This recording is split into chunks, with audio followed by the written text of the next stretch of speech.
Cap sur Bakou, ça y est, nous y sommes. Les premiers Jeux européens vont débuter dans moins d'une minute. C'est en exclusivité sur l'équipe 21, vous le savez. 2 semaines de compétition que vous allez pouvoir suivre sur notre antenne. On va vivre la cérémonie d'ouverture ensemble, plus de 2 heures de spectacle au National Stadium que va nous faire vivre Guillaume Claret, Benoît Lallemand et Tarana Baribakou qui sont avec nous aujourd'hui pour cette cérémonie d'ouverture. Bonjour à vous. Bonsoir Elodie, bonsoir à toutes et à tous, bonsoir Tarana. Bonsoir. Bonsoir Benoît. Bonsoir. Effectivement, c'est une superbe cérémonie d'ouverture qui nous est promise ce soir sous la houlette de Dimitris Papayanou, le chorégraphe grec qui avait déjà pris part, qui avait déjà chapeauté les cérémonies des Jeux Olympiques de 2004. Alors avec Tarana, bien évidemment, de son nom. Eh bien, le pont est parfait entre Paris et Bakou. Et alors, tout de suite, ce son qui retentit, c'est le chant Mugam. Oui, tout à fait. Donc, on voit Alim Gassimov, c'est la légende vivante de Mugam, ce style ancien propre à l'Azerbaïdjan. Donc, on le voit chanter, enfin, on entend sa voix. Je vous laisse écouter.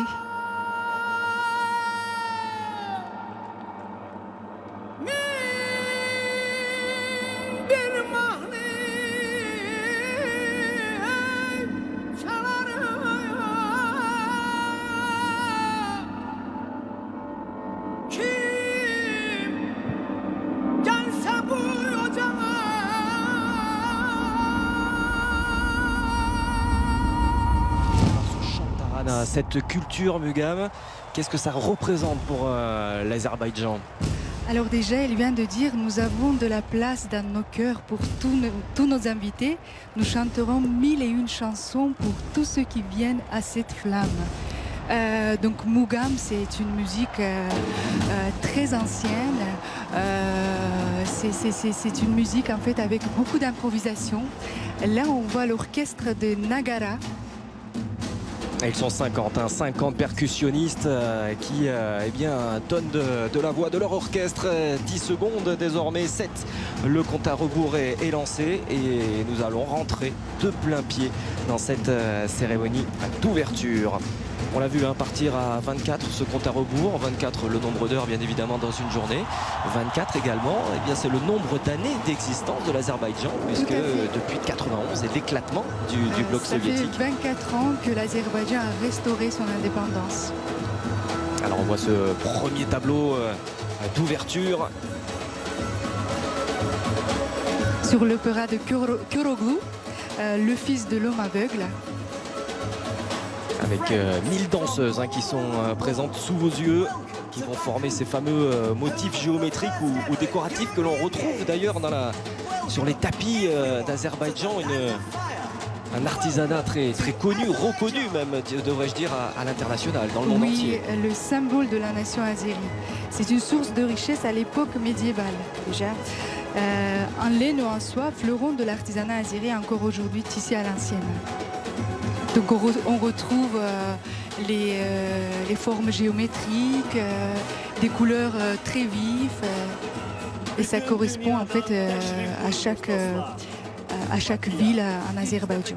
Et un artisanat, vous disiez très justement, qu'on le retrouve même depuis le 2e siècle avant Jésus-Christ.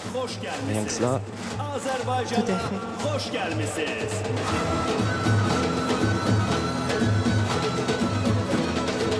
Alors un petit mot tout de même, Benoît, j'ai pas eu l'occasion de dire un mot avec vous, Benoît Lallemand, de vous présenter, responsable de l'Omnisport au sein du groupe, l'équipe.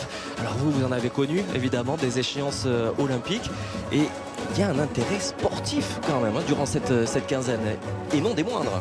Oui, bonsoir. Rebonsoir. Effectivement, après quelques éditions de Jeux Olympiques pour ma part, c'est une grande première que nous allons vivre puisque c'est la première fois que vont se dérouler des Jeux européens avec Effectivement, dans les 30 épreuves ou 30 disciplines qui vont être disputées durant 14 jours, des intérêts sportifs évidents, avec parfois des places à gagner ou des quotas à gagner pour les Jeux Olympiques. 12 sports seront concernés par la qualification olympique, indirecte ou directe d'ailleurs. Voilà, effectivement, il y a des sports pour lesquels on peut gagner directement un ticket pour les Jeux. D'autres, il s'agira d'abord de marquer des points. Donc voilà, un intérêt sportif. Il y a quelques têtes d'affiche étrangères et aussi françaises. Bref, voilà, 14 jours intéressants. Ouais, effectivement, et que vous pourrez vivre bien sûr en intégralité sur l'équipe 21 durant cette belle quinzaine. Plus de 150 heures de sport en direct depuis donc la capitale de l'Azerbaïdjan, depuis cette très belle ville de Bakou.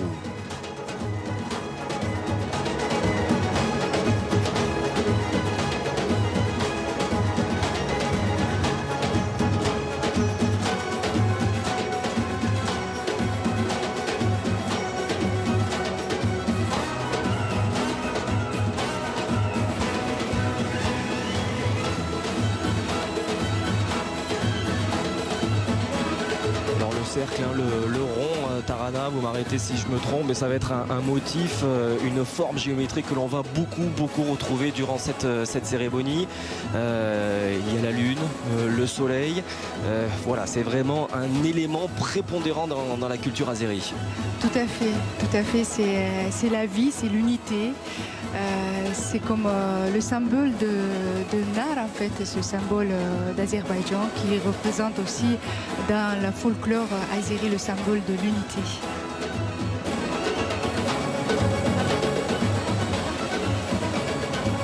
Là, on voit apparaître le drapeau d'Azerbaïdjan. Donc nous avons la couleur bleue en fait qui montre l'héritage turc et la couleur rouge qui montre le progrès, une république démocratique, et la couleur verte qui fait référence au monde d'islam. Allez, après ce tableau d'ouverture, nous devrions donc avoir bien le président de cette république, effectivement Ilham Aliyev, en compagnie de la première dame, donc à sa gauche, à droite de l'écran, Meriban Aliyeva, qui a beaucoup œuvré pour le coup à la tenue de ses premiers Jeux européens. Elle en est tout simplement la directrice en tout cas. Tout à fait. Elle est la directrice du comité exécutif des Jeux. Et on devrait donc entendre l'hymne azerbaïdjanais pour débuter. À ses côtés, c'est Patrick Hickey, le président irlandais du comité européen olympique. Ce n'est pas le plus connu pour le coup, parce que ce comité européen olympique, en fait, on le voit au grand jour pour la première fois, Benoît. Oui, effectivement, alors qu'il y a d'autres continents dans le monde où ça existe, puisqu'il y a des Jeux africains, des Jeux panaméricains et des Jeux asiatiques qui ont trouvé une dimension importante. Et voilà ce drapeau azerbaïdjanais qui va flotter d'ici quelques minutes sur ce stade national de Bakou, avec 8 membres des forces armées qui se sont chargés de la porter. Ils sont 3 désormais pour le hisser donc au sommet.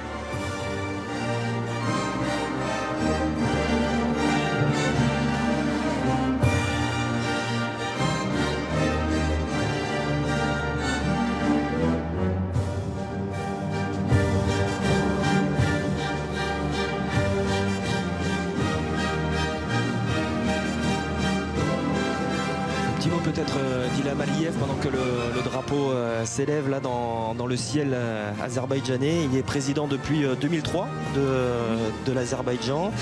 Il était président du comité olympique azerbaïdjanais déjà depuis 1997. Donc lui aussi a un suivi du sport olympique au sein de son pays.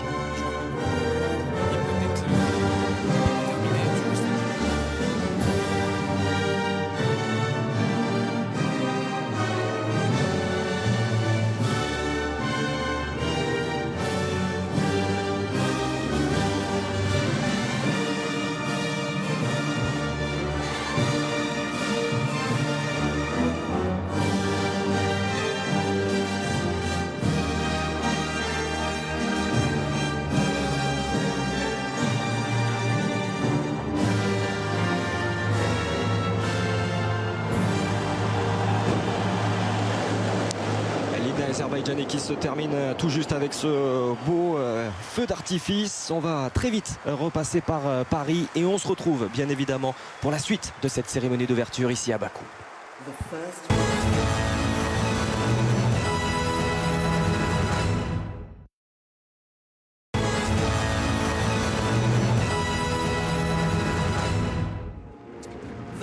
Et nous voici de retour dans ce stade national de Bakou alors que la flamme arrive à destination, une flamme qui a parcouru 5500 km à travers le pays. Et ce sont deux hommes côte à côte qui font les derniers mètres. Il s'agit d'Ilham Zakiev et de Saïd Gouliyev. Tarana, est-ce que vous pouvez nous en dire un mot? Parce que l'histoire du premier nommé, elle est sacrément belle. Oui, tout à fait. Donc là, on voit Ilham Zakiev. C'est un homme très respecté et aimé en Azerbaïdjan car son histoire a vraiment touché tout le monde. Il était blessé en fait pendant les combats dans l'armée. Et du coup, il est aveugle, mais il continue à pratiquer son sport au plus haut niveau. C'est un judoka de renom. Donc là, il amène la flamme qui a quand même voyagé dans 61 lieux depuis 48 jours. Donc il était allumé à Atashka, le temple sacré. Où le feu d'ailleurs jaillit naturellement, hein. C'est l'une des caractéristiques. Voilà, tout à fait. Atashka, ça veut dire maison du feu. Et c'est le président lui-même en fait qui avait allumé cette flamme. Et vous parliez de Zakiev qui continue effectivement à gagner des médailles. Il a remporté l'or justement des 2 derniers Jeux paralympiques dans sa catégorie, 2 championnats du monde, 5 championnats d'Europe.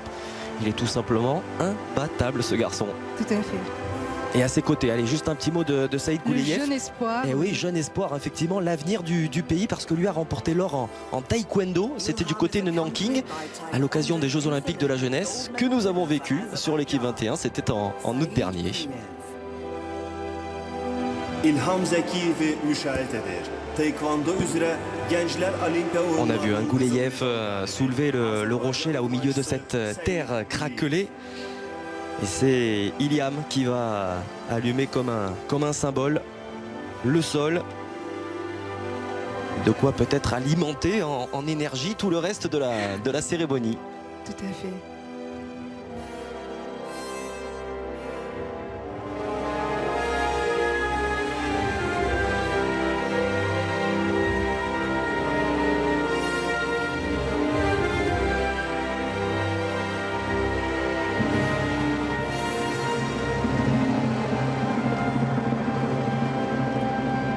Un beau symbole que de voir ces deux hommes côte à côte.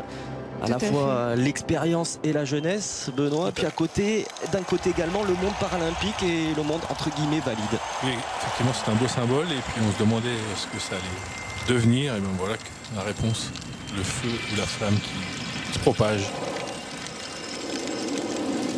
Et ce feu qui craquelle la terre et qui nous transporte jusqu'à cet homme. Il s'agit du poète Nizami Ganjavi. Et là aussi, c'est vraiment le cœur de votre histoire, tout simplement. Le grand Nizami Ganjavi, c'est un grand poète du XIIe siècle. Donc là, il est très connu dans le monde d'Orient, en fait, par son recueil des poèmes épiques, Ramsa, qui veut dire 5. Donc il y a 5 poèmes épiques qui consistent en fait Ramsa. Alors, il y a des petites marionnettes là sur la balance. Leili et Majnoum qui sont des héros peut-être allés à la Roméo et Juliette pour... Tout à fait. Le poète Byron d'ailleurs, il dit c'est Roméo et Juliette de l'Orient. Donc c'est un de en fait poèmes, l'histoire très ancienne de Leili et Majnoun de Ramsa. Donc c'est une histoire qui existe depuis très très longtemps et Nizami s'est inspiré de cette histoire comme beaucoup d'autres écrivains. Et il a redonné une dimension vraiment romantique à cette histoire. Donc c'est les amoureux maudits. Hein. C'est un amour impossible. C'est un jeune homme prénommé Geiss d'une très bonne famille. C'est un poète. Il tombe éperdument amoureux de Leili, sa cousine. Il chante, il dit les poèmes qui parlent de cet amour immense pour sa Leili. Mais à l'époque, les mariages, c'est les pères qui décidaient de mariage, et donc le père de Leili, il refuse la demande du père de Geiss pour que ces jeunes se marient, et du coup le Geiss ça la rend fou, et donc on l'appelle Majnoun qui veut dire fou de Leili. Le père il l'amène à la Mecque pour essayer de le guérir, mais il n'y a rien à faire. Il entend une voix dans sa tête qui lui parle de Leili. Donc il finit sa vie fou, à tel point qu'il y a même son ami qui vient, qui dit il y a Leili qui vient te voir. Et il dit mais dis-lui de passer son chemin, car elle va interrompre ma pensée, mes rêves d'amour de Leili. Ouais, il avait abandonné en l'occurrence, et on le voit comme un symbole. Ces deux-là ne peuvent se rejoindre, et alors que les deux danseurs évoluent, on a vu également des miniatures là apparaître, des décors sur le côté, sur la circonférence de ce très grand cercle.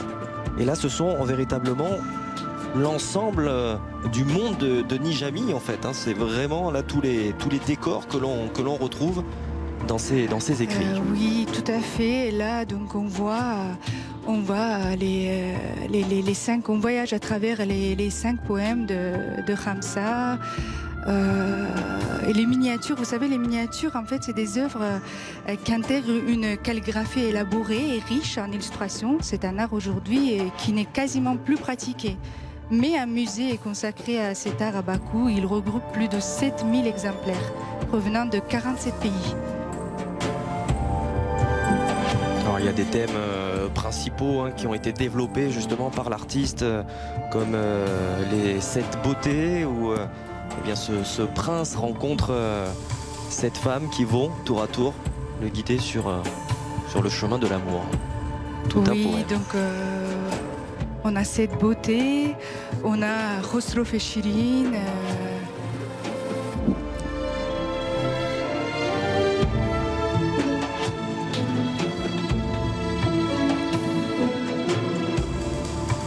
Alors dans le musée de miniatures, il y a un exemplaire des Fables de La Fontaine.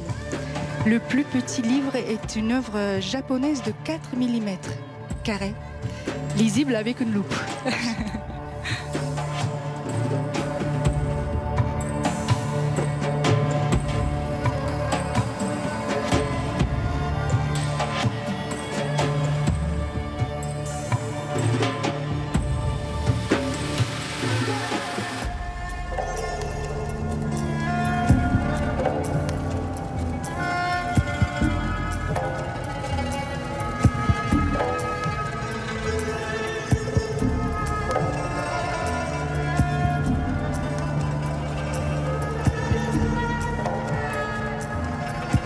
On voit aussi les miniatures de Iskandar-Nama, en fait, qui parlent des aventures d'Alexandre le Grand.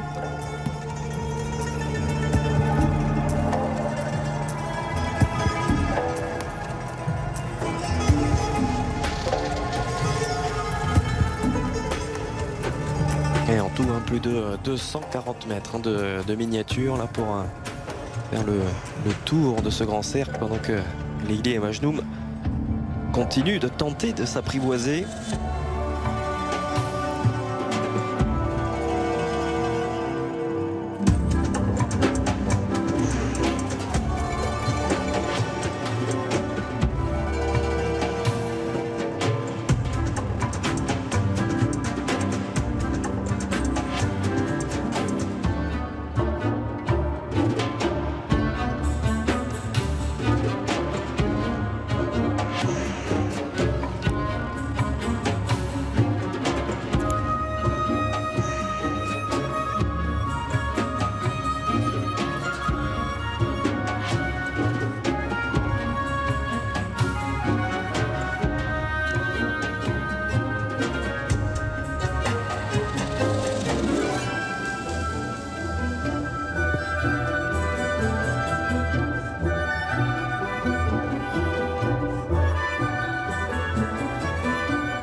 scène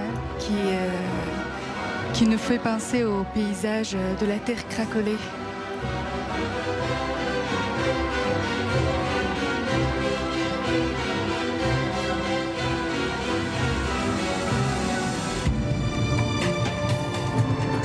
Et là, sur cette vue un peu plus aérienne, on se rend compte également que Leili et Majnoun dansent chacun sur une base qui n'a pas de la même couleur. Hein. Du côté de Majnoun, c'est plutôt la représentation du soleil. Du côté de Leili, la lune. Et on va voir également que ça va avoir une importance tout au long de cette cérémonie.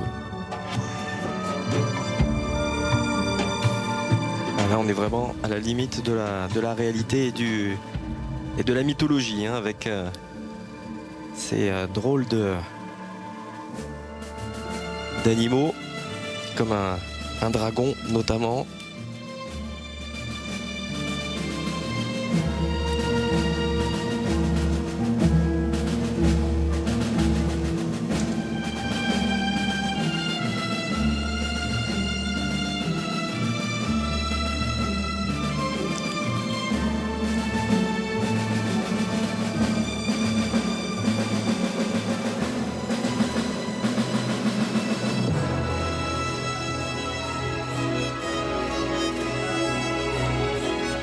Je crois que c'est ce tableau qui concerne Alexandre le Grand. Oui, tout à fait. Et ses nombreuses conquêtes.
Jusqu'à ce dernier tableau représente le paradis avec plein d'animaux qui entourent les protagonistes.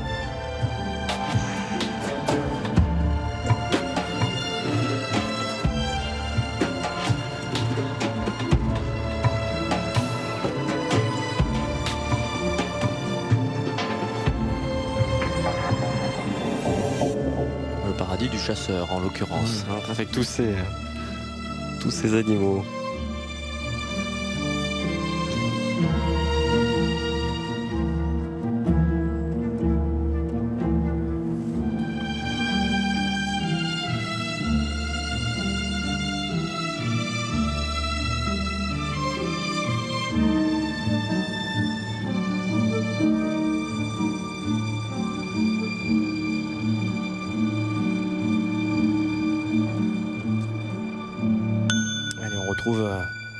Nijani qui se saisit d'un fruit que vous connaissez bien là aussi, hein, qui est un emblème de votre pays. C'est un symbole national en fait.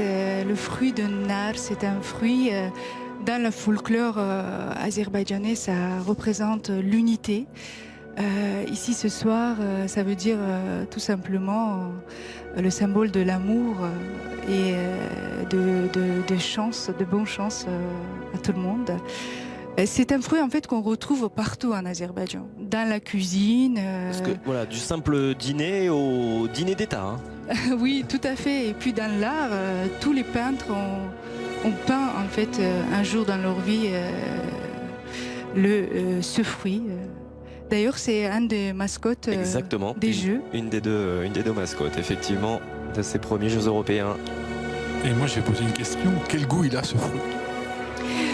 Ça dépend. S'il est très mûr, il peut être très très sucré, très bon. Vous savez, en Azerbaïdjan, les fruits ont un goût vraiment délicieux. Il y a beaucoup de soleil, donc les fruits sont savoureux.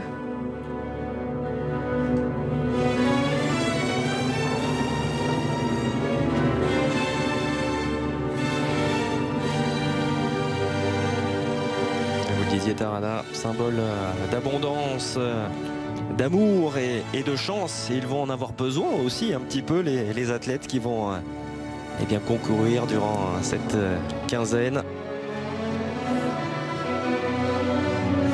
Et on va voir les grains de cette immense grenade s'envoler. Et oui, justement, c'est l'abondance en fait qui fait éclater la grenade.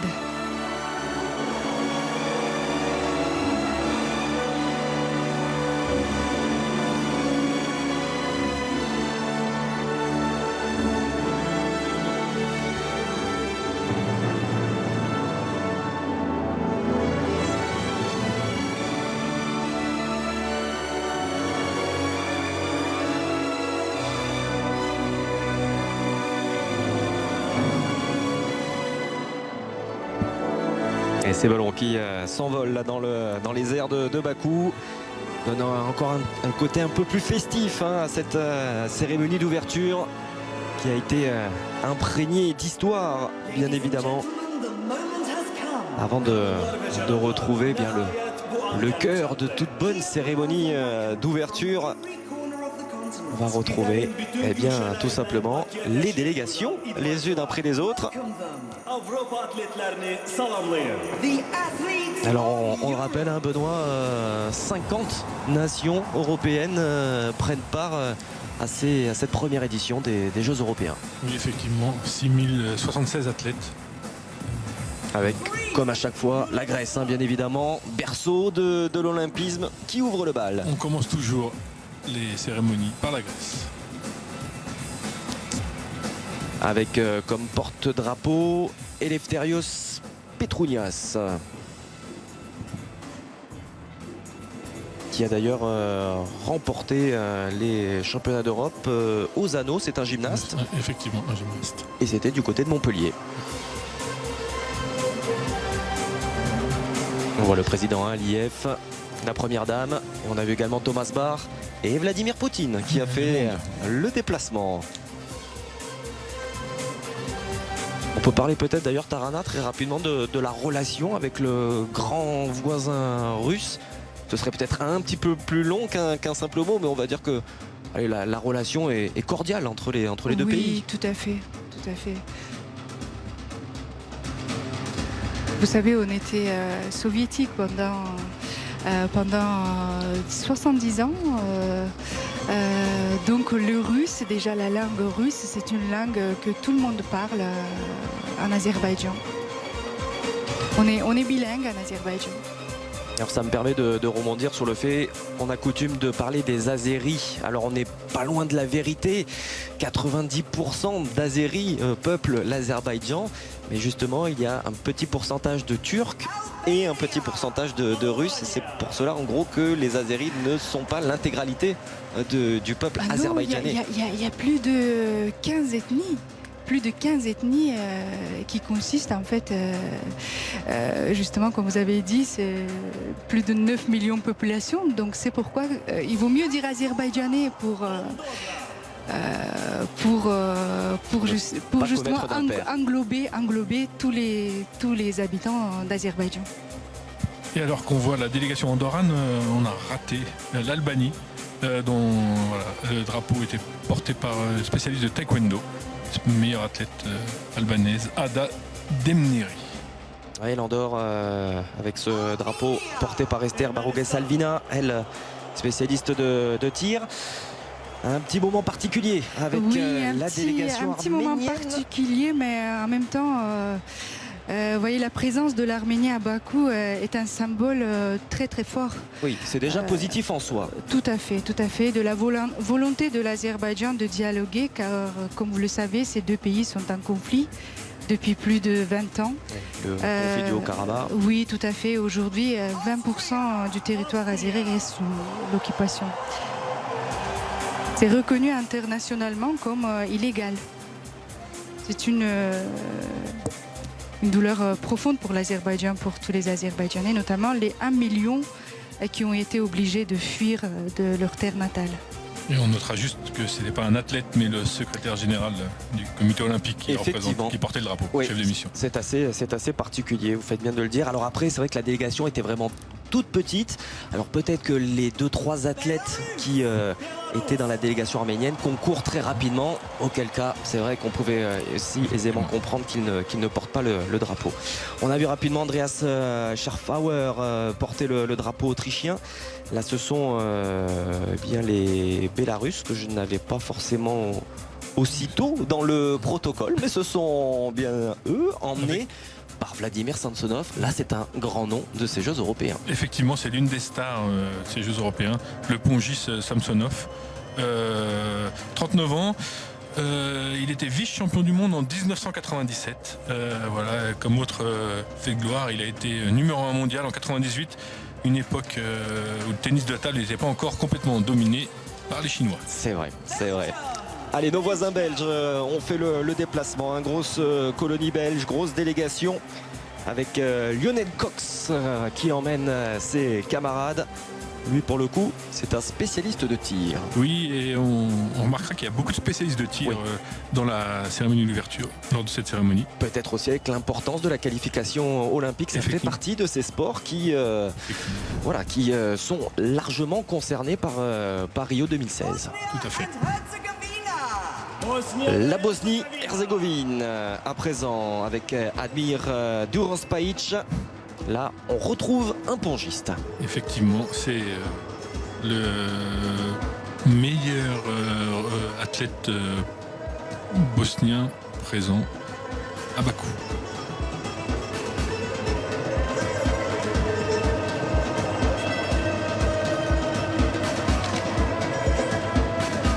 Et ce que je vous propose, c'est de retrouver tout de suite en direct l'un de nos représentants tricolores, alors que les Bulgares entrent dans le stade. C'est Tony Oka, le boxeur, en plus de 91 kilos. Bonsoir Tony. Bonsoir. Alors votre sentiment, vous déjà, où est-ce que vous vous situez? Est-ce que vous allez prendre part déjà au défilé des athlètes? Alors là, on est vraiment aux portes du stade. On est à quelques pays maintenant d'entrer dans le stade. Franchement, le stade il est blindé et super ambiance. Justement, vous la ressentez là, cette ambiance là où vous trouvez? On la ressent vraiment, c'est vraiment une super ambiance. J'ai vécu les Jeux Olympiques de 2012 et là c'est pratiquement pareil. C'est digne des Jeux de 2012. Vraiment digne. Et au niveau, vous pour le coup, vous allez avoir le temps, vous rentrez quand dans la compétition, dans cette quinzaine ici à Bakou? Vous entendez les bruits à côté de moi? Alors moi je rentre le 16 normalement en compétition. Donc vous aurez le temps, vous ne perdrez pas trop d'influx à être avec vos coéquipiers. On a calculé le nombre de jours et normalement ça doit être bon quoi. Ça doit être bon pour la récupération. Eh ben, un grand merci Tony alors et profitez pleinement de cette cérémonie d'ouverture. Régalez-vous bien. Alors, attendez, un petit message de la boxe là. Ouais. Il y a de l'ambiance. Eh bien, il y a de l'ambiance, effectivement. C'est toute la boxe française qui participe également à ce défilé des nations. Là aussi, on parlait des pongistes, on parlait du tir. La boxe, pour, comme on dit en anglais, road to Rio, c'est-à-dire vraiment pour le chemin royal vers la qualification olympique, ça va avoir de l'importance. Effectivement, Bakou aura une grande importance et Tony Yoka est un des grands espoirs de la boxe amateur en France. Voilà, un poids lourd très talentueux. Qui était d'ailleurs déjà médaillé d'or des Jeux Olympiques de la jeunesse en 2010. C'était du côté de Singapour. Exactement. Allez, les délégations qui se suivent. On essaiera comme ça d'avoir quelques représentants tricolores.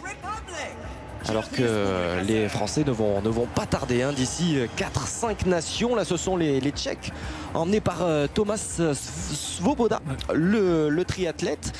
Grosse chance de médaille pour le triathlète tchèque hein, à l'occasion de ces Jeux. Oui, effectivement. Il va sans doute profiter du fait qu'en triathlon, le plateau ne sera pas très relevé pour aller se faire un palmarès. Et pourtant, qualification directe, en tout cas quota non nominatif pour eh bien, le représentant du pays qui remportera l'épreuve masculine et l'épreuve féminine. Danemark. Allez, le Danemark avec Stine Nielsen, là aussi une spécialiste du tir.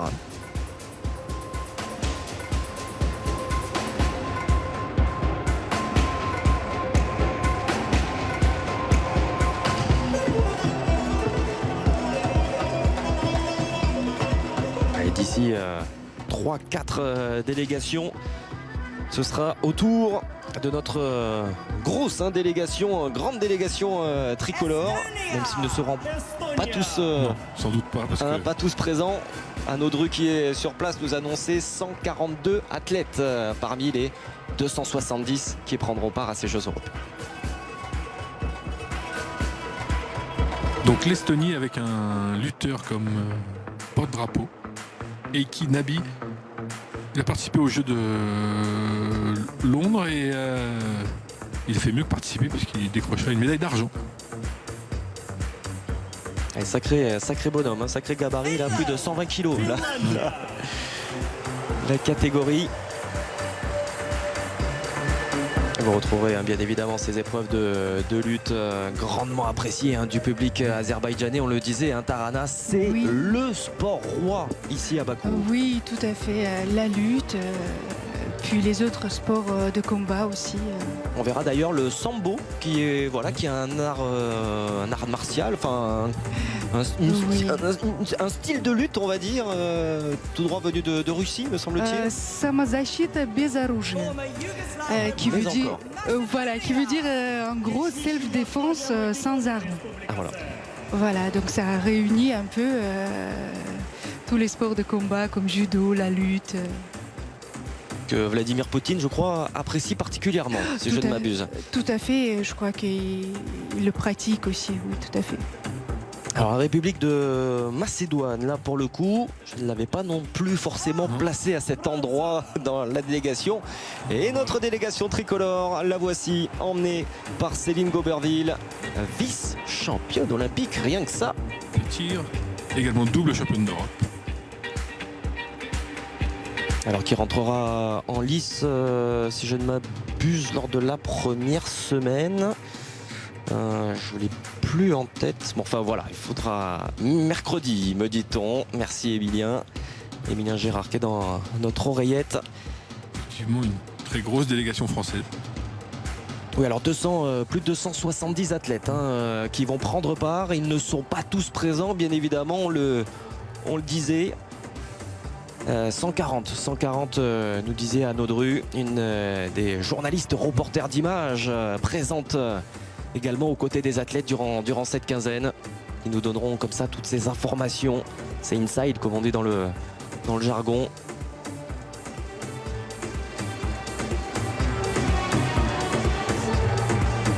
Allez, mercredi 17, voilà pour l'épreuve de Céline Goberville.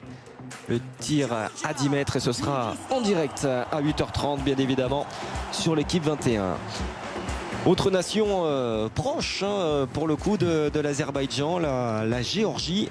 Tout à fait. Et également spécialiste des épreuves fortes on va dire de lutte. Oui, tout à fait.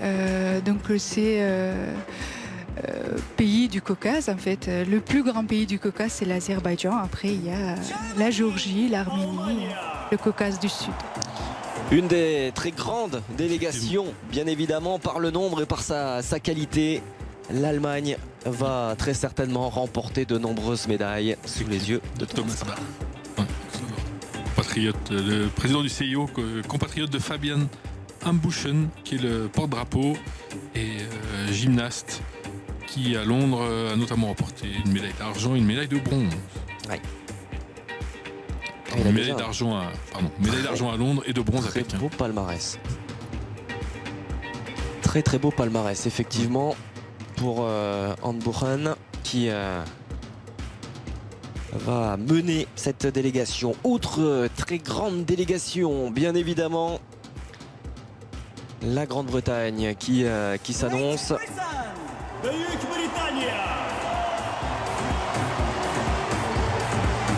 Encore un sport de combat à l'honneur. À nouveau la boxe. Ouais, exactement. Nicole Adams qui avait remporté la médaille d'or devant son public à Londres. Là, on attend bien évidemment aussi beaucoup de médailles de la part des Britanniques. On pense aux épreuves cyclistes. Ils ont des nations, des sports collectifs un petit peu, enfin des équipes engagées dans tous les sports collectifs. Et en parlant des épreuves cyclistes, on peut noter que dans la délégation française, l'une des stars sera un cycliste, puisque Julien Alaphilippe participera à l'épreuve sur route. Et qui nous a montré de très belles choses sur les classiques flandriennes, notamment. Terminant 2 fois deuxième. La délégation hongroise avec István Vereb. Lutteur. Ouais, le lutteur, effectivement. Pas de gros titres, en tout cas à son palmarès. Mais on vient également se forger un palmarès, Benoît, à l'occasion de ces Jeux européens. Peut-être que la densité est un petit peu plus faible, certes, que pour des Jeux olympiques, mais pour des jeunes athlètes, ça peut vous lancer une carrière. Effectivement, c'est une compétition qui doit trouver sa place. Il ne s'agit pas de dire que ce sont des Jeux olympiques, mais chacun y trouvera son compte suivant son sport, suivant son âge.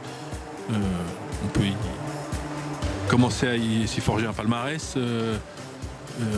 Venir après une blessure ou comme Mélona Noubonvi en lutte, effectivement s'échauffer avant les plus grandes échéances.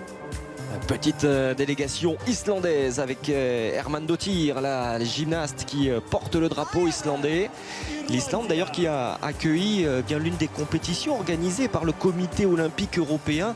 Ce sont les Jeux européens des petits pays. Voilà, et ça des pays de moins d'1 million d'habitants, c'est vrai que c'est important aussi. Et là pour les Islandais, peut-être passer la marche supérieure. Là aussi, il y a des grands noms de ces Jeux européens. C'est Katie Taylor, la boxeuse irlandaise, qui porte le drapeau de sa délégation. Championne olympique. Voilà, tout simplement, championne olympique, Katie Taylor.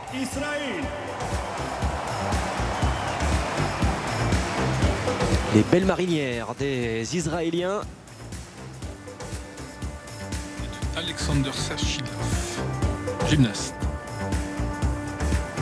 Alors j'aimerais dire en fait qu'en Azerbaïdjan, nous avons une forte communauté juive. Et nous avons même un village, Krasnaya Sloboda, c'est un village juif au nord de l'Azerbaïdjan. Donc c'est un phénomène quand même assez exceptionnel. Une des grandes délégations également de ces je vais y arriver, Jeux européens. La délégation italienne. Encore une championne olympique portée de judoka. Julia Quintavalle. Ouais, c'était du côté de Pékin, donc ça remonte à 2008. Mais nul doute qu'elle sera en lice dans sa catégorie pour une nouvelle médaille sur le plan international. Regardez cette vue magnifique, il est superbe ce stade national qui accueillera 4 matchs également de l'Euro 2020 qui sera organisé à travers l'Europe. 3 matchs de poule, un quart de finale. C'est dire aussi la confiance que font les instances internationales en Azerbaïdjan désormais. Effectivement, et la volonté de l'Azerbaïdjan aussi de trouver sa place à travers le sport. Puisque voilà, on voit que ce stade est magnifique. Combien de spectateurs? 65 000. 65 000, effectivement. On a vu très rapidement le Kosovo, qui est le dernier pays à avoir rejoint eh bien, le comité européen olympique. C'était eh bien pas plus tard que l'an dernier. Vous voyez, c'est tout récent pour le Kosovo.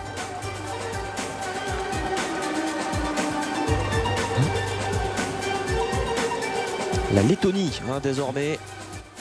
La Lettonie avec Rokas Guskinas, un gymnaste également. On entend des musiques magnifiques aussi. On entend tous les grands compositeurs en fait du XXe siècle. On entend j'ai entendu les mélodies de Zehra Jubayli, Garagarayev, Fikret Amirov, Tofik Gouliyev. C'est vraiment magnifique, magnifique. Et on voit les petits pays là se succéder avec le Liechtenstein, hein, bien sûr, qui prend part à ces jeux des petits pays européens dont je vous ai parlé précédemment. La Lituanie est présente également.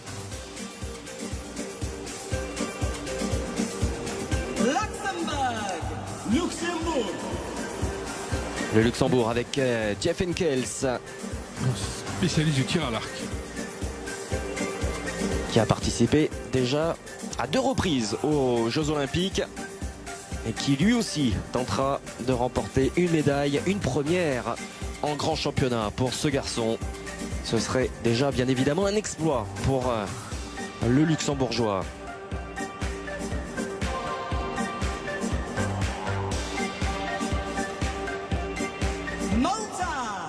Malta. Allez, Malte à présent avec Ben Plumpton, membre de l'équipe de water-polo, capitaine de cette équipe junior, parce qu'on va le rappeler très rapidement en ce qui concerne la natation, le water-polo notamment. Ce sont les juniors qui prennent part à ce tournoi des Jeux européens. Mais attention, hein, Plumpton, il est également joueur de la sélection, il est également joueur chez Léa, donc c'est dire le niveau du garçon. En Moldavie, avec un lutteur, Mihai Sava.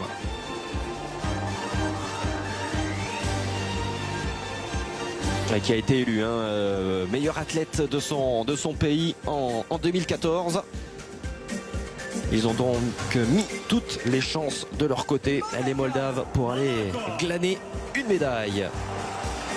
Nos voisins monégasques sont en place, sont présents également, avec Brice Etes, cette athlète. Oui.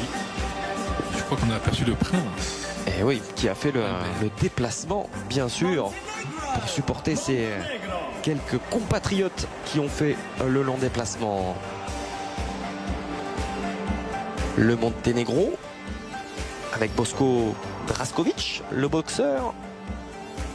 Qui a participé aux Jeux Olympiques à Londres en 2012 et qui est médaillé d'or aux Jeux méditerranéens. Voilà, c'est une autre compétition régionale.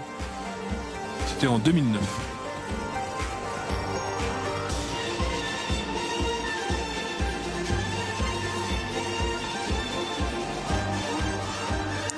Les Pays-Bas à présent avec Reshmi Ogink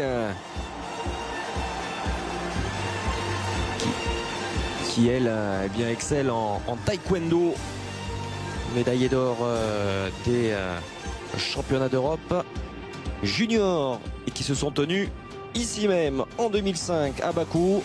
Donc l'Air Azeri lui réussit plutôt bien. Gageons pour elle qu'il en soit de même cette année. Norvège. Et encore la lutte avec Grace Bullen. Effectivement, Grace Bullen qui a remporté l'or justement en moins de 60 à Nankin en 2014 à l'occasion des Jeux Olympiques de la jeunesse que vous avez pu suivre sur l'antenne. Ce que je vous propose, allez, c'est de très vite repasser par Paris. Comme ça, on ne manquera pas le passage du pays hôte, bien évidemment. Sinon, Tarada nous en voudrait. Allez, à tout de suite.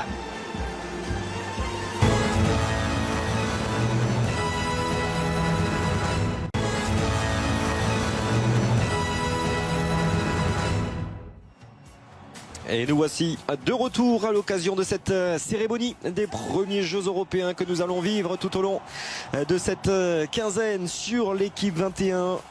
La fin du défilé des délégations avec bien la délégation turque. Hein. On a vu que M. Erdogan avait fait le déplacement, le Premier ministre. L'Azerbaïdjan a une frontière avec la Turquie. Et puis peut-être même une histoire. Une histoire, oui, très proche.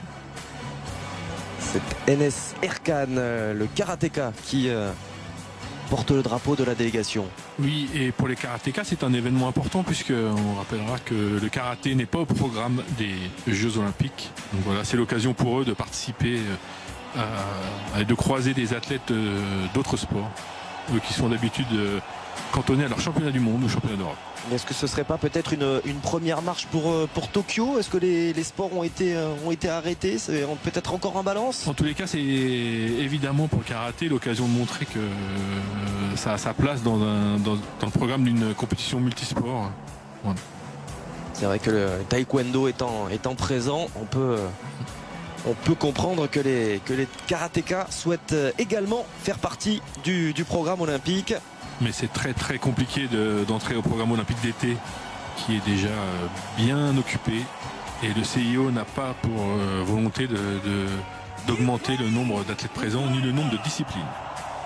Allez, l'avant-dernière délégation, si on s'en réfère à nos petites notes avec Victor Rouban qui porte le drapeau ukrainien, spécialiste de tir à l'arc. Champion olympique. Et oui, tout simplement, champion olympique à Pékin en 2008. Et il était déjà sur le podium en 2004 à l'occasion des Jeux d'Athènes. Sacrée collection de médailles pour Victor Rouban,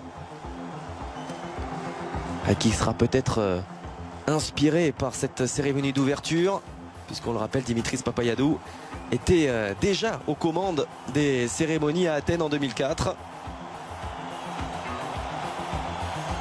Espérons pour lui que ça lui réussisse autant. Ouais, on dira quand même que la cérémonie d'ouverture des Jeux Olympiques d'Athènes n'est pas celle qui, ces dernières années, est restée le plus dans les mémoires. Voilà. Plus marquée par Pékin, par Sydney ou Londres, par exemple. C'est vrai. La délégation d'Azerbaïdjan, le drapeau est porté par Elmar Gassimov. C'est un jeune judoka. Il est médaillé d'argent de championnat d'Europe à Montpellier l'année dernière. Et là, on entend le célèbre Mugam Karabakh-Shikastasi. C'est l'hymne de Haut-Karabakh. C'est le poème d'écrivain qui est né à Choucha, Teimour Elchin. Choucha, c'est la ville culturelle, le berceau de la culture d'Azerbaïdjan.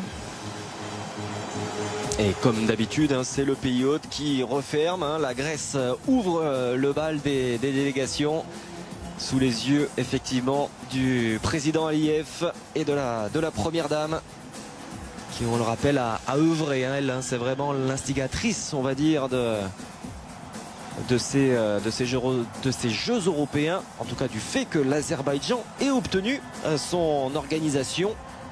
On aura d'ailleurs l'occasion de l'entendre, la première dame. Elle s'exprimera d'ici quelques minutes.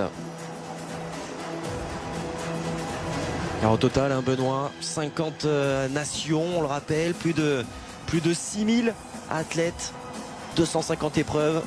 14 jours. Ah, et quand même, ce sont de vrais petits Jeux Olympiques. Effectivement, des petits Jeux Olympiques avec une cérémonie d'ouverture, une cérémonie de clôture, un village olympique, une flamme.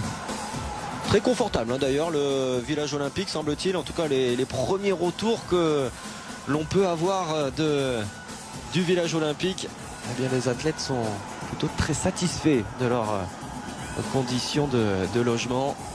Mais on notera juste quand même qu'il y a eu, avant même le début de ces Jeux au village, justement, un accident de la circulation qui a touché la délégation autrichienne. Et oui. Voilà, avec une navette qui a renversé 3 athlètes, voilà, malheureusement, et dont une qui a dû rentrer Oui, en Autriche. sérieusement blessé. touché, effectivement, sérieusement blessé. Et donc malheureusement, les qualifications de natation synchronisée débutaient dès aujourd'hui, un petit peu plus tôt dans la journée.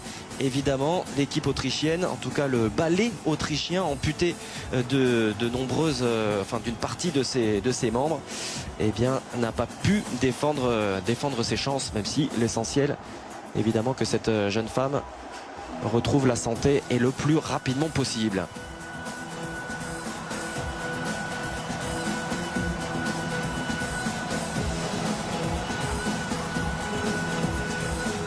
Alors ces Jeux européens, c'est vrai que ce sont les derniers, Benoît, derniers Jeux continentaux à voir le jour. On connaissait les Jeux panaméricains, asiatiques, africains. Il aura fallu attendre 2014 pour voir les premiers Jeux européens. Oui, sans doute qu'avant de se décider, le comité olympique européen a pris son temps parce qu'il y a en Europe des championnats continentaux qui ont beaucoup d'importance dans beaucoup de sports, pour ne pas dire dans tous les sports. Et c'est pas forcément facile de trouver une place pour des Jeux européens. Sans doute plus difficile qu'en Asie, par exemple, où les Jeux asiatiques constituent pour les grandes nations un objectif majeur. On dira que pour un nageur ou un athlète chinois, être champion d'Asie ou champion des Jeux asiatiques, c'est juste évidemment après un titre olympique le titre le plus important. C'est vrai que le cheminement des athlètes est ainsi fait qu'en général, eh bien, les quotas, les minima plus exactement, doivent être faits souvent à l'occasion de Jeux asiatiques ou de Jeux panaméricains. Exactement. Je pense, vous parliez des nageurs, c'est effectivement en général le cas ou des athlètes. C'est véritablement à ces occasions-là que se font les sélections dans les nations majeures, comme par exemple effectivement les États-Unis ou le Japon. On a un autre athlète tricolore au bout du fil, c'est Axel Ogis. Est-ce que vous nous entendez? Oui, allô? Oui, Axel, peut-être un petit mot avec vous sur cette ambiance dans le stade national de Bakou. Oui, c'est vraiment, il y a vraiment beaucoup de monde. Je crois qu'il y a plus de 60 000 personnes. C'est vraiment très très grand. Ils ont fait ça en grand, l'Azerbaïdjan. C'est énorme. À titre personnel, Axel, si vous nous entendez, on le rappelle, vous êtes gymnaste, spécialiste de la barre fixe. Vos attentes là pour ces premiers Jeux européens, c'est monter sur la boîte? Ouais, en fait, pour ces Jeux européens, moi, j'aimerais bien décrocher une médaille en barre fixe.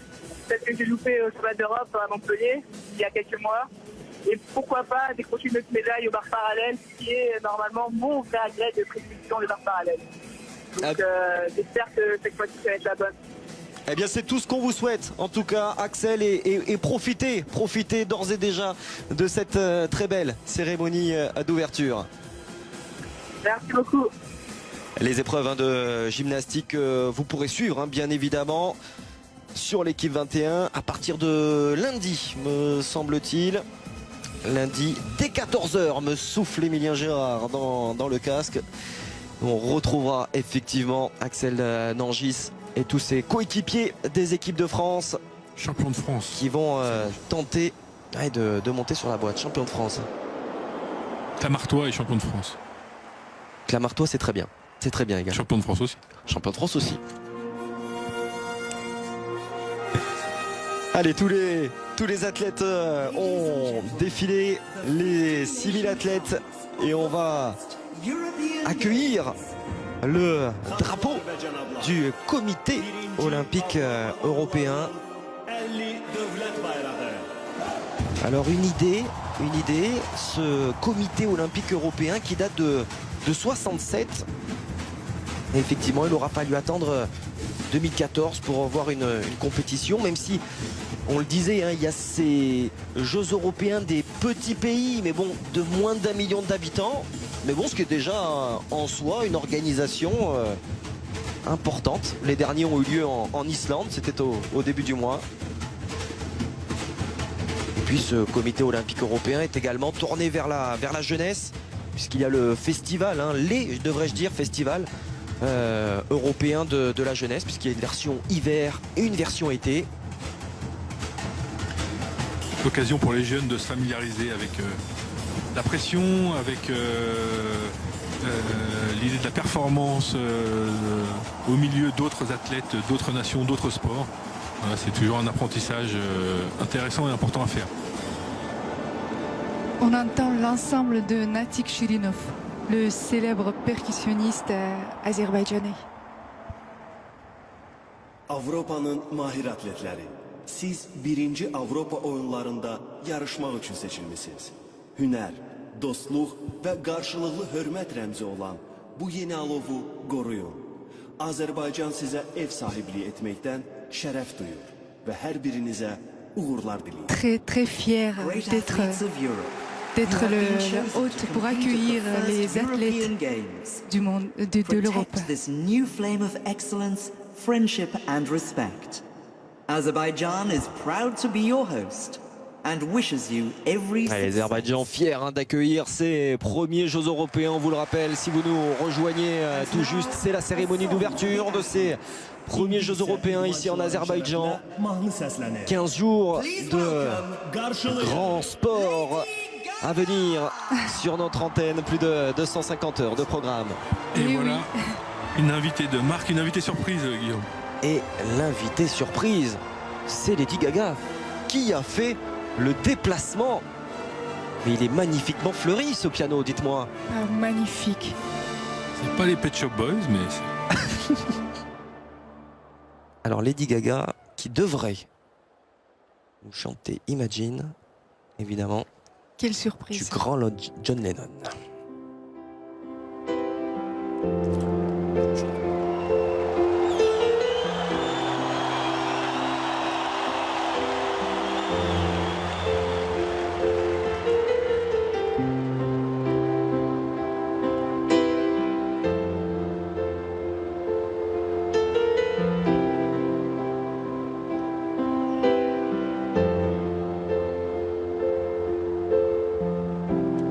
Imagine there's no heaven.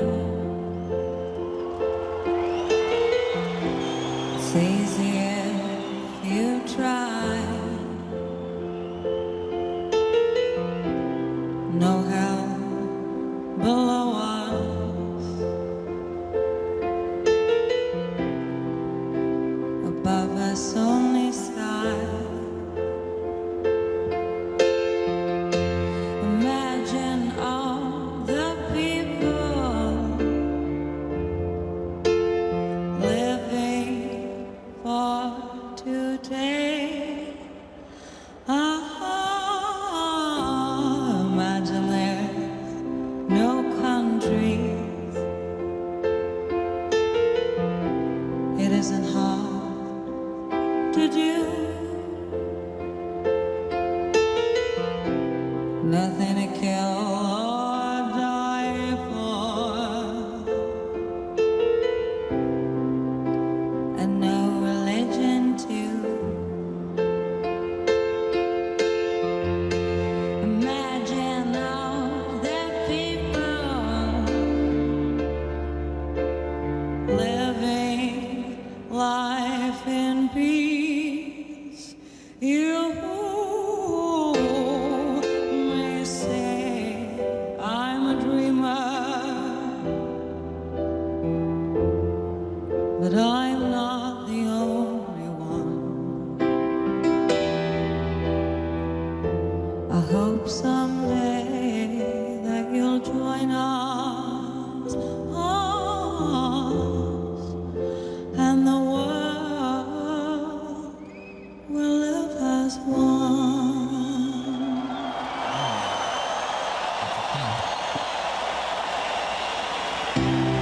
Imagine no possession.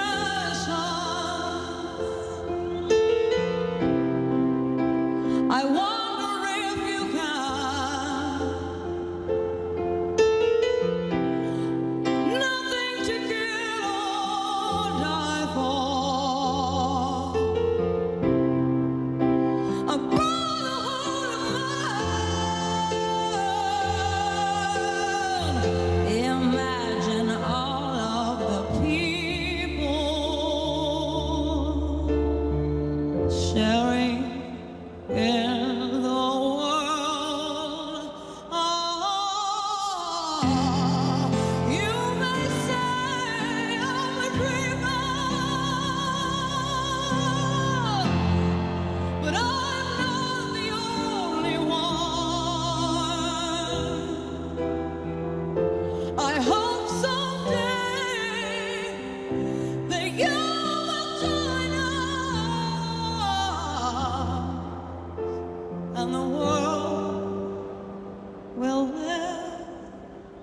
as one.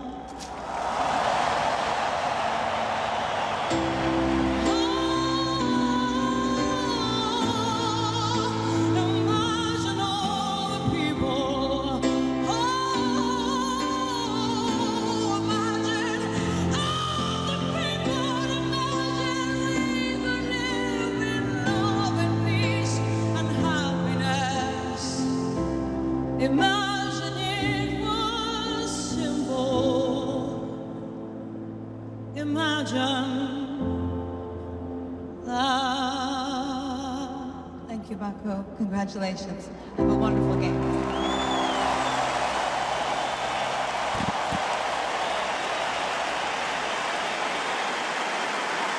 Lady Gaga qui a bien fait l'honneur à l'organisation azerbaïdjanaise de faire le déplacement.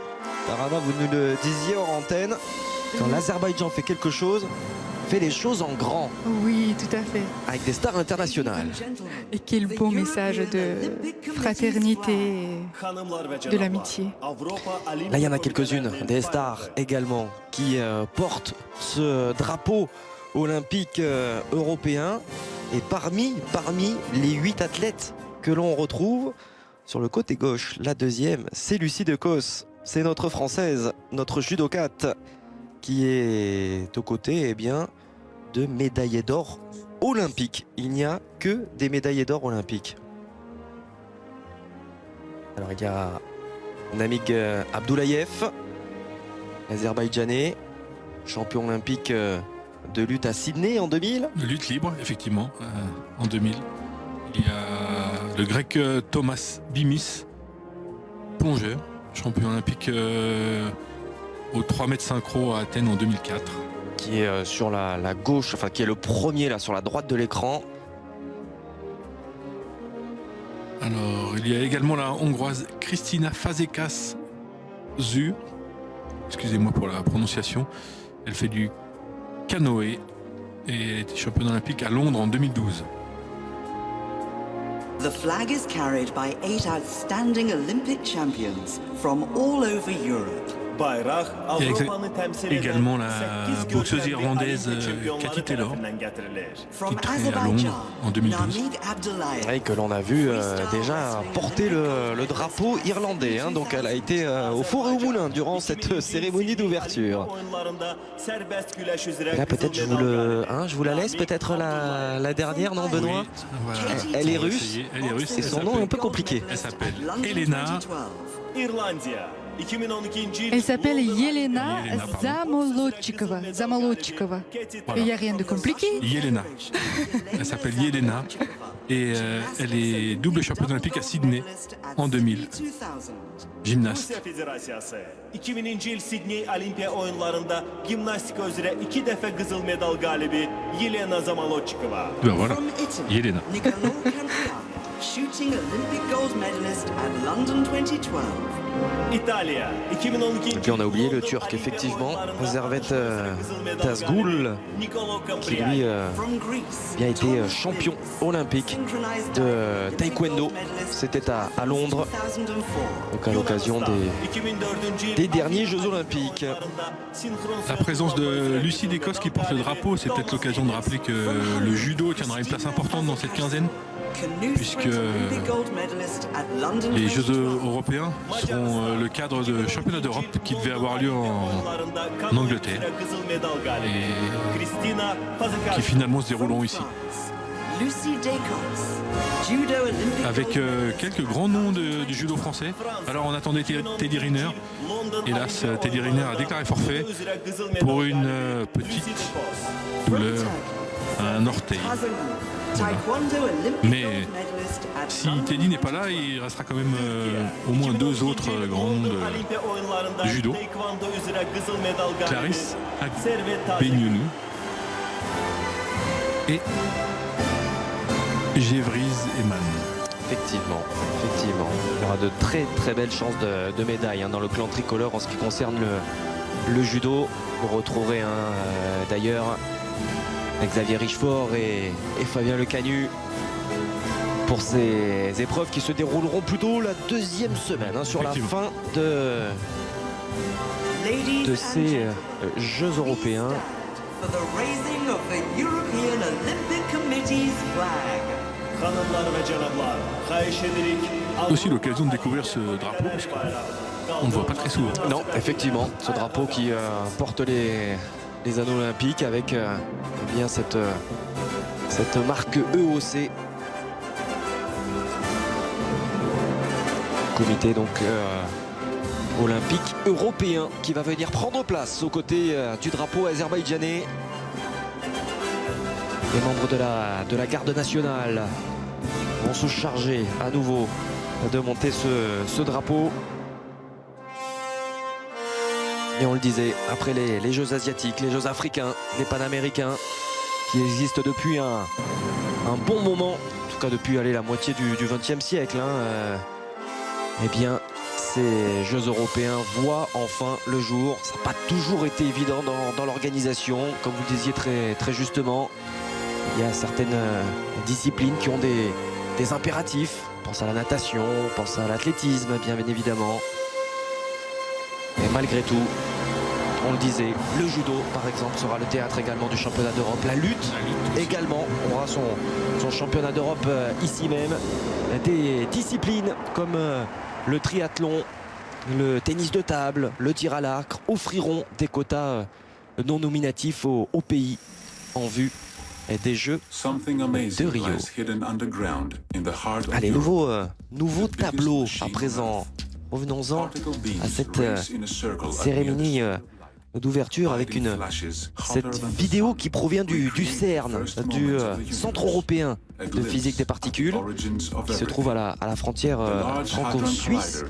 Alors là, on parle d'unité, on parle de science, de rapprochement des hommes, parce qu'il y a 10 000 physiciens qui viennent de plus de 100 pays. Là, on est au-delà des frontières européennes et qui travaillent ensemble pour faire avancer la science.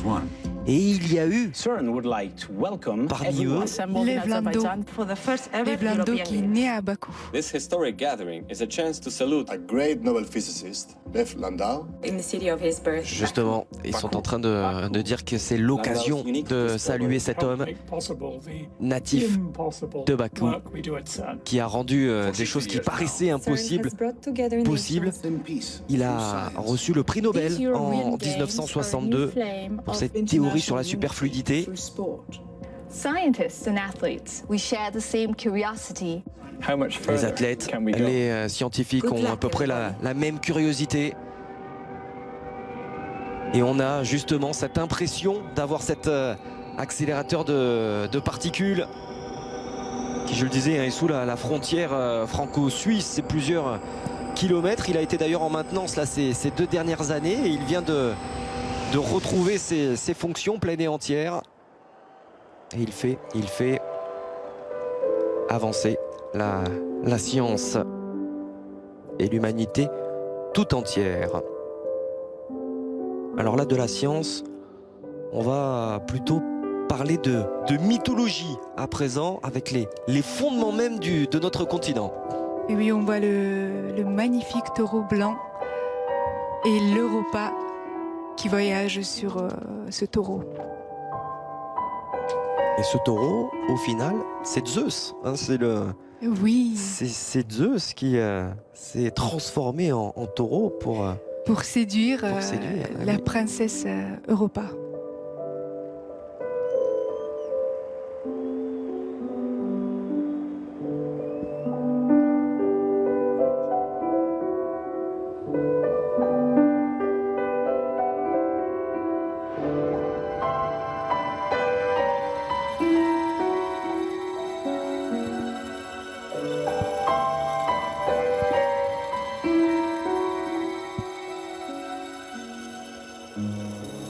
Ces constellations d'étoiles, hein. Et cette étoile qui brille plus particulièrement, c'est Bakou. Ça représente la capitale azerbaïdjanaise sous l'évolution de Robin Simpson qui incarne la princesse phénicienne.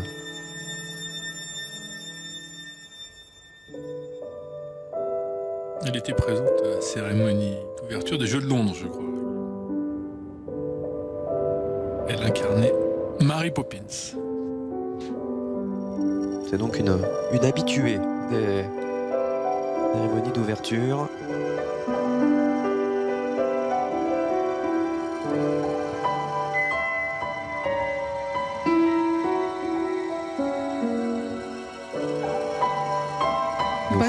Bakou qui brille ce soir. Bakou qui brille de mille feux, effectivement, Tarana, sous les yeux des téléspectateurs de plus de 140 pays. On le rappelle, ces Jeux européens seront diffusés donc bien au-delà des frontières européennes.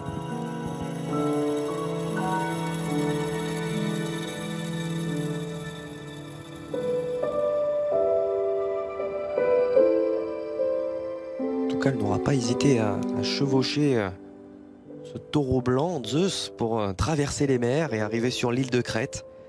Et elle donnera tout de même 3 enfants à Zeus, dont Minos, le fondateur de la civilisation européenne. Voilà pour ce tableau plein de poésie. Alors que le véritable coup d'envoi de ces Jeux européens va être donné désormais. Et on va retrouver la première dame, Mehriban Aliyeva, présidente donc du comité d'organisation de ces Jeux européens.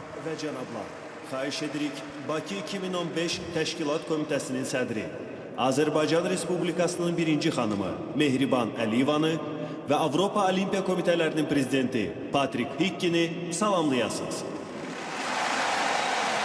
Et à ses côtés, bien évidemment, Patrick Higgé, le président du comité européen olympique. Ilham Aliyev, President of the Republic of Azerbaijan. Son Excellence Ilham Aliyev, président de la République d'Azerbaïdjan. Patrick Higgé, le président du comité olympique européen. Thomas Bach, le président du comité olympique international. Les athlètes des Jeux européens, mesdames et messieurs, chers invités, bienvenue à l'Azerbaïdjan. Bienvenue à l'inauguration des Jeux européens.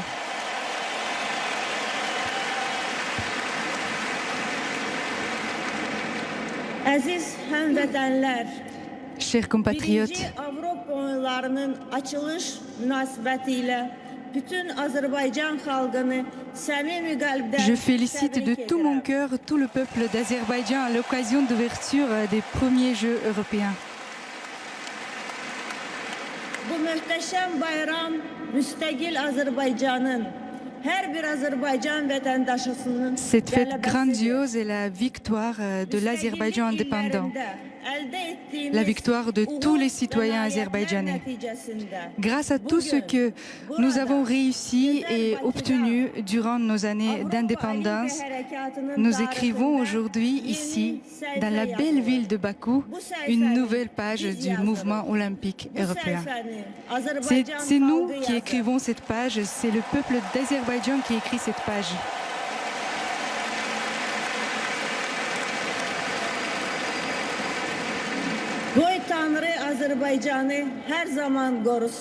Que Dieu garde l'Azerbaïdjan.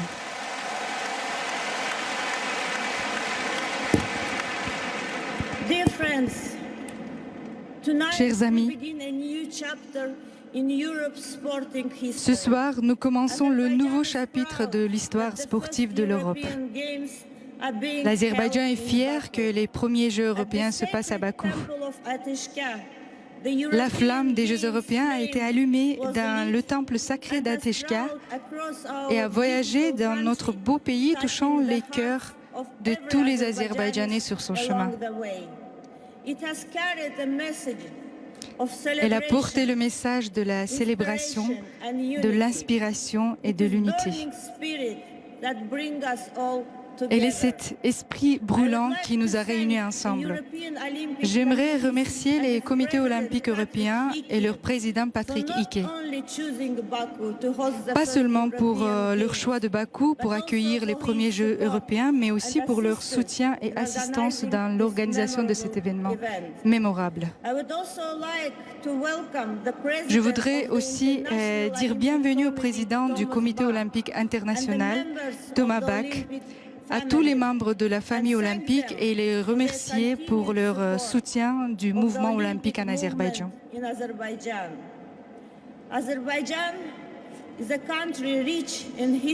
L'Azerbaïdjan est un pays riche en histoire, en culture et tradition. Le multiculturalisme et la tolérance, l'amitié et l'hospitalité, l'harmonie et la solidarité sont la part intégrale de la vie d'Azerbaïdjan. Cette année, nous accueillerons les Jeux européens. En 2017, nous accueillerons les Jeux de solidarité islamique.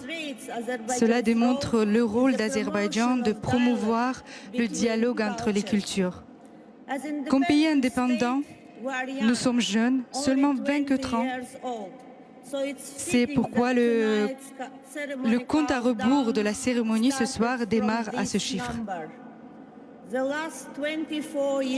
Ces derniers 24 ans, notre pays a connu un développement, un progrès et une modernisation rapide. La stabilité économique d'Azerbaïdjan et son développement perpétuel nous ont permis d'accueillir un événement sportif de cette ampleur. Nous avons eu seulement 2 ans et demi pour préparer ces Jeux. Nous avons surmonté cet obstacle d'un temps limité grâce à la mobilisation, dévouement et le travail acharné. J'aimerais remercier tous ceux qui ont travaillé avec l'énergie, dévouement et la passion pour réaliser ces Jeux. J'aimerais aussi remercier tous nos partenaires internationaux ainsi que tous les bénévoles locaux et internationaux. Notre équipe est un exemple clair de la coopération, la compréhension et de l'amitié mutuelle. Ce soir, nous accueillons presque 6 000 meilleurs athlètes d'Europe dans notre pays. Chers athlètes, ces Jeux sont pour vous. Vous êtes les premiers participants. Vous serez les premiers champions des Jeux européens. Le pays entier s'est réuni pour vous soutenir. Pour ces 17 jours, Bakou sera votre maison, loin de la maison. Ce soir, je suis là, fier des gens de notre pays et de tout ce que nous avons réussi. Je vous remercie tous pour avoir donné votre cœur à ces Jeux. Partout où la flamme des Jeux européens voyagera dans les années à venir, l'esprit d'Azerbaïdjan et de Bakou 2015 sera présent.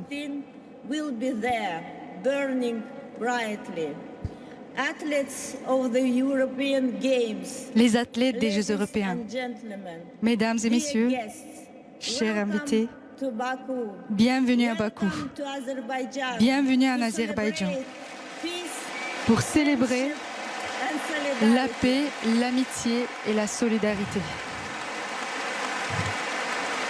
Voilà donc pour les mots de la première dame d'Azerbaïdjan qui a été également présidente du comité d'organisation de ces Jeux européens. Et on va retrouver d'ici quelques secondes le président du comité olympique européen, Patrick Hickey, l'Irlandais, que voici. Good evening, Baku. Bonsoir Bakou. Good evening, Azerbaijan. Bonsoir l'Azerbaïdjan.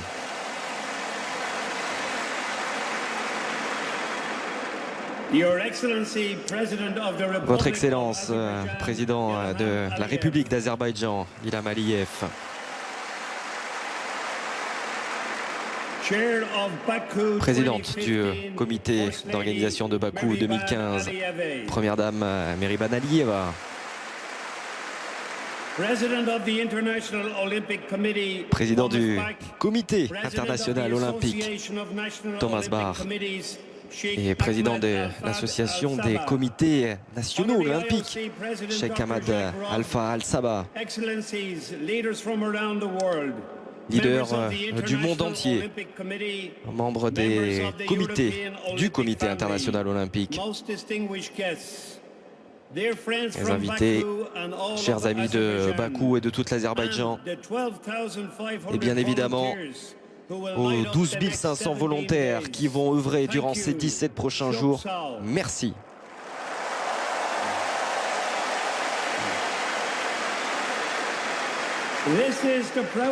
C'est certainement le moment le plus important, en tout cas dans l'histoire du comité olympique européen. Ici ce soir à Bakou, dans ce magnifique stade national, nous sommes heureux. Nous avons certainement créé un des moments les plus importants dans le sport européen. Cette ouverture, cette cérémonie d'ouverture des Jeux européens, eh bien nous offrons ce 5e anneau aux Jeux continentaux à travers le monde. Merci Président Aliyev, merci Lady Aliyeva et merci à l'Azerbaïdjan. Merci pour vraiment cet accueil que vous avez offert à la famille olympique européenne. En tant qu'organisatrice de Bakou 2015, votre rôle, Madame Aliyeva, dans ces Jeux européens a été très important. Merci pour votre implication dans ce projet, votre contribution au futur du sport en Europe. Le sport a cet effet unique d'être positif, de pouvoir changer les choses. Il instille beaucoup de valeurs. Et c'est ce que le président Bach appelle la loi universelle du sport, de l'éthique, du fair play, du respect et de l'amitié. Bakou 2015, c'est l'aboutissement d'un long chemin, d'un rêve, une ambition brûlante pour le comité européen olympique et une belle destination pour vous, les 6000 athlètes venus de 50 nations. Vous êtes ici pour faire de choses remarquables. Vous allez eh bien, prendre part à une compétition ici dans un lieu magnifique, certainement le plus beau où vous ayez mis les pieds. Vous allez vivre, manger, vous entraîner épaule contre épaule, proche de votre plus proche adversaire. Pas d'erreur, hein. La route vers la qualification pour le Rio 2016 va se jouer dans ces 2 prochaines semaines. Peut-être pourquoi pas en devenant le premier champion des Jeux européens. Vous devez essayer de prendre ces médailles. Vous pourrez écrire votre nom pour toujours dans la glorieuse histoire du sport européen. Merci et encore bonne chance.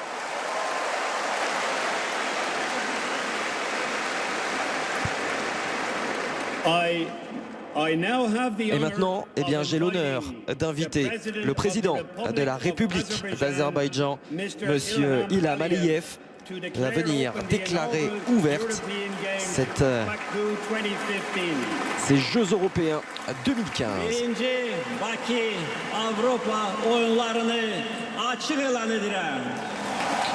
Voilà, ces Jeux européens sont donc ouverts par İlham Aliyev. On va très vite repasser par Paris et on se retrouve pour la dernière ligne droite de cette cérémonie d'ouverture ici à Bakou.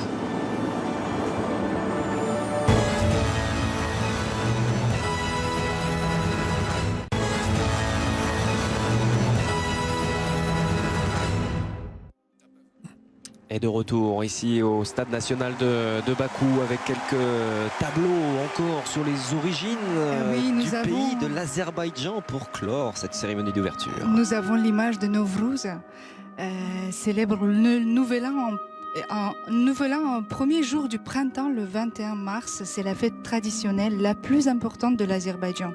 Elle donne lieu à de multiples festivités avant la date et le jour du 21. L'occasion de faire un grand nettoyage du printemps et un festin. On fait pousser le blé dans les maisons. Samani, c'est ce qu'on voit, c'est que la jeune femme a posé par terre. Les enfants décorent des œufs, récoltent des friandises et les plus grands sautent par-dessus du feu. C'est le moment de renouveler tout, en fait, le garde-robe. Et là, on voit justement le renouveau de la nature. Avec la mer qui est en train de se former, la mer Caspienne, puisqu'elle borde ce pays qu'est l'Azerbaïdjan en grande partie. Oui, et donc c'est la plus grande mer fermée du monde. Ah oui, 371 000 km². Là, ce sont 450 mètres carrés déjà dans ce stade national pour représenter cette mer Caspienne. Vous l'aurez compris, ce tableau est dédié à l'eau.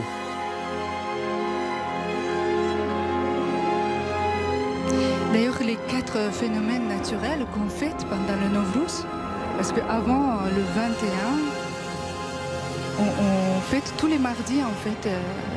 Donc c'est le mardi de feu, mardi de l'eau, mardi de la terre. Vous parliez de la terre, justement, la transition est toute trouvée avec ces 100 hommes qui surgissent de la terre, couverts de poussière et de boue, et qui vont entamer une danse rituelle, un rituel azerbaïdjanais, bien évidemment, au rythme de ces 50 percussionnistes que l'on a déjà entendus durant cette cérémonie d'ouverture.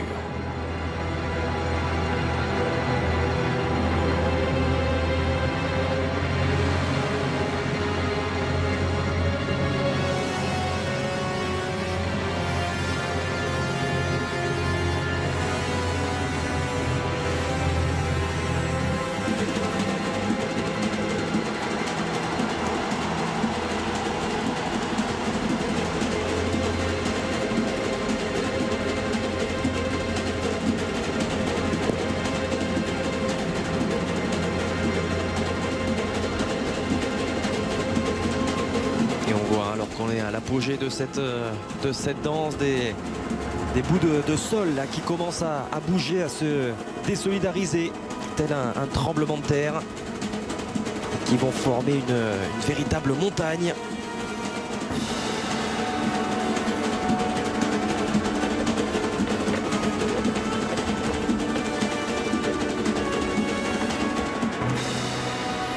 Ça fait penser à Yanardar. Vous savez, la montagne qui brûle. Les flammes éternelles du site brûlent depuis plus de 2000 ans grâce au gaz qui s'échappe du sol. C'est un phénomène très rare. Ce gaz qui est une des richesses du pays, bien évidemment, en abondance. On pense notamment au gazoduc transadriatique qui est en cours de construction, qui est prévu pour 2019, si je ne dis pas de bêtises, à quelques années près. Donc là, on voit les images de Gobustan. De Gobustan et l'art rupestre.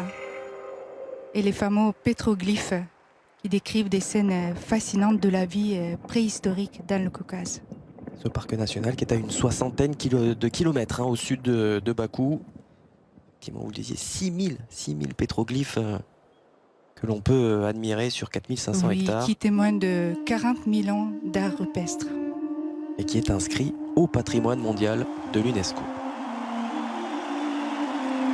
Et là, on entend une célèbre chanson très ancienne, Sarıgelin.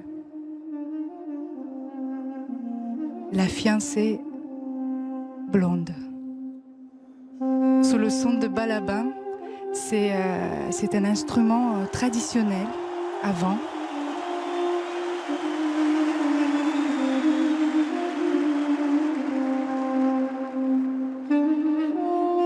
Et ce feu, toujours dans l'ADN de l'Azerbaïdjan. Toujours aussi présent.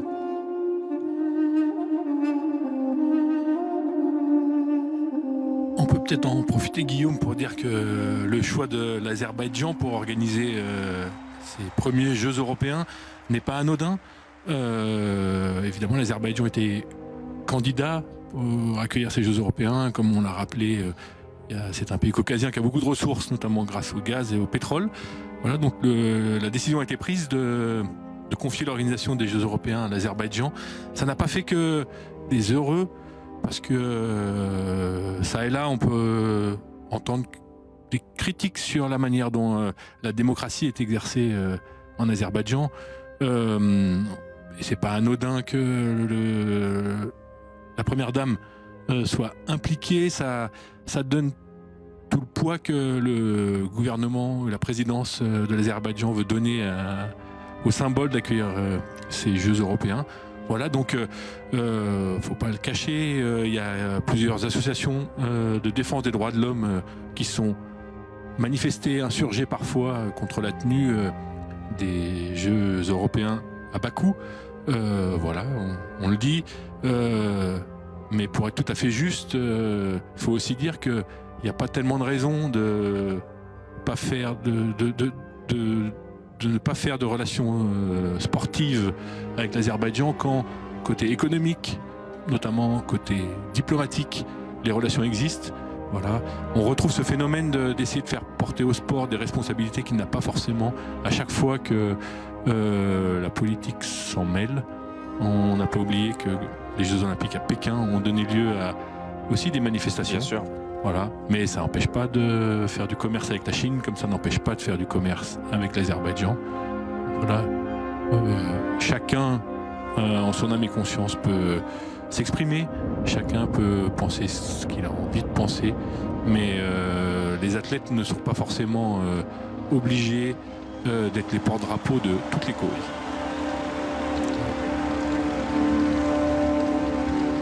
Je pense qu'il ne faut pas aussi oublier que c'est un pays qui n'a que 24 ans. Donc il faut donner aussi la chance à chaque pays.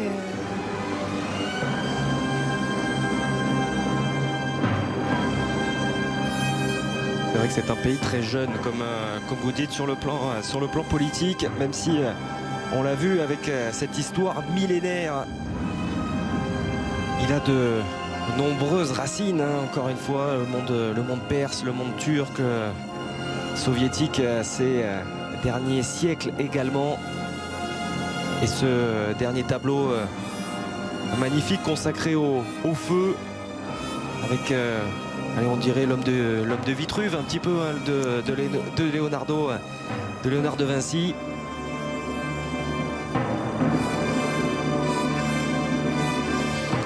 Comme une coulée de lave là, qui formerait ce pétroglyphe géant. C'est un pays quand même unique, parce que c'est pas parce que j'ai des origines azerbaïdjanaises, mais quand on voit tout ce qui se passe en fait dans le monde, c'est un pays musulman, très moderne et tourné vers l'Europe et les valeurs d'Europe. Donc on peut déjà applaudir les efforts. Et qu'en font-ils alors ces deux-là? Eh bien, ils nous jettent ce rocher brûlant sur cet anneau là de 5 mètres de diamètre, le dernier tableau intitulé Eclipse. La dernière d'ailleurs, elle a eu lieu il n'y a pas si longtemps de cela sur le continent européen. C'était le 20 mars dernier. Ça correspondait d'ailleurs au premier jour, effectivement, voilà, de Nowruz. C'était le premier jour de Nowruz. Et cet alignement là parfait du soleil et de la lune, comme un symbole de l'union entre ces deux êtres. Et alors il y a cet anneau là qui est présent au cœur du stade national. Mais on va voir qu'il y en a un autre qui va prendre place également à l'extérieur sur les bords de la Caspienne. Tout à fait. Il y a ce feu aussi qui parle de l'histoire des Azerbaïdjanais qui étaient les adorateurs du feu. Donc c'était des Zoroastriens.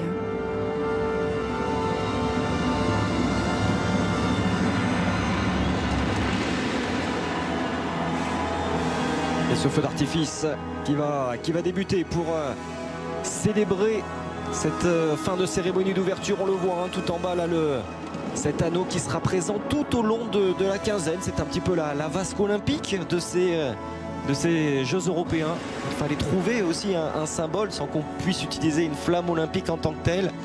Eh bien un symbole qui reste durant ces 15 jours que nous allons vivre ensemble sur l'antenne de l'équipe 21. On rappelle plus de 150 heures de direct. Vous ne manquerez rien avec toutes les équipes sur le pont, que ce soit à Bakou, sur place ou du côté de Boulogne. Et on va bien se quitter avec ce très beau feu d'artifice. Et puis peut-être avec une des danses traditionnelles également du pays. Il va falloir que vous me repreniez encore, Tarana. C'est le Yali. Le Yali.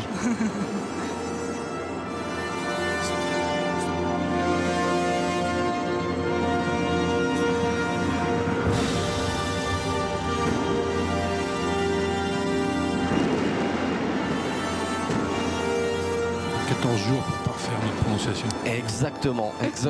Allez, on essaiera de faire mieux encore d'ici 15 jours pour la cérémonie de clôture. Magnifique vue sur Bakou. Cette cérémonie de clôture, d'ailleurs, on aura encore des grandes stars. Hein. C'est Rihanna qui est, semble-t-il, prévue au programme parce que Lady Gaga ne l'était pas forcément. En tout cas, ça a été vraiment la surprise du chef, en l'occurrence, avec ce magnifique Imagine de John Lennon. Voilà pour clore donc cette cérémonie d'ouverture. On va peut-être voir le programme de cette première journée qui nous attend ce samedi, même si les compétitions ont débuté aujourd'hui avec quelques matchs de water-polo et puis les qualifications en ce qui concernait la natation synchronisée. Le voici, ce Yali. C'était pas mal fait là, Tarana? Oui, c'était un petit peu mieux. Oui, c'était mieux. Alors là, c'est l'une des 100 variantes qui existent. Hein. En l'occurrence, il y a énormément de variantes de ces danses traditionnelles. Tout à fait, c'est une danse traditionnelle. Donc Yal, ça veut dire une rangée, une ligne de chaîne. Ça se danse en se donnant les mains, ensemble. Et les ballons qui symbolisent les grains de grenade pour porter chance à tous ces athlètes également qui ont défilé. Ils n'étaient pas 6000, mais en tout cas ils seront 6000 à concourir donc pour ces médailles à l'occasion des premiers Jeux européens. Est-ce qu'on a l'opportunité de voir peut-être le programme de cette première journée de samedi avec des tricolores très certainement lisses? Le voici, ce programme. On attaquera très tôt avec les épreuves de VTT. Déjà de bonnes chances de médaille, Benoît, dans les épreuves de VTT. Ah, effectivement, même si on peut regretter l'absence de Pauline Ferrand-Prévot, malheureusement, qui était prévue et qui blessée du renoncé à cause d'une sciatique. Et oui, puis il y aura le triathlon féminin également, les premières épreuves de karaté, les premières finales, donc les premières médailles qui seront distribuées dès demain. Et puis un France-Italie également pour clore cette première journée de compétition. Il ne me reste plus qu'à vous remercier. Merci Tarana vraiment de nous avoir fait découvrir un petit peu ce qu'est l'Azerbaïdjan. C'était un honneur pour moi d'être avec vous ce soir car un plaisir partagé en tout cas. Et merci Benoît pour merci votre à vous. expertise. À bientôt. Et on vous souhaite une très bonne soirée sur l'équipe 21.